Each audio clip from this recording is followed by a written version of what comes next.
Sir, സർക്കാർ കൈക്കൊണ്ടിട്ടുള്ള പ്രതിരോധ നടപടികളുടെ ഭാഗമായി കോഴികളെയും താറാവുകളെയും ദയാവധം നടത്തി നശിപ്പിക്കുന്നത് മൂലം കർഷകർക്ക് വൻ നഷ്ടമാണ് ഉണ്ടാകുന്നത്.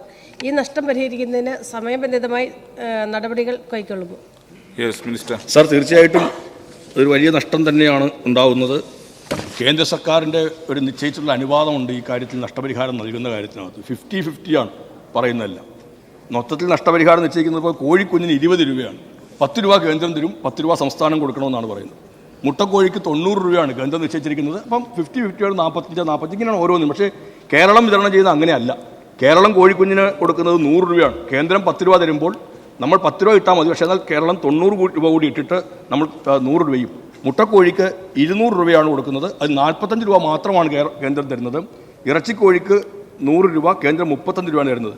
താറാവിൻ്റെ കാര്യത്തിൽ ഇതേപോലെ തന്നെയാണ്. ചെറുതിന് 100 രൂപ, അവിടെ 17 രൂപയാണ് കേന്ദ്രം നൽകുന്നത്. വലുതിന് 200 രൂപ, 67 രൂപയാണ് കേന്ദ്രം നൽകുന്നത്. ഇക്കാര്യത്തിനകത്ത് ഈ 2023 ഫെബ്രുവരി ആണ് അവസാനം നമുക്ക് രോഗമുണ്ടായത് കേരളത്തിൽ. അതുവരെയുള്ള പൈസ മുഴുവൻ കൊടുത്തു തീർത്തിട്ടുണ്ട്.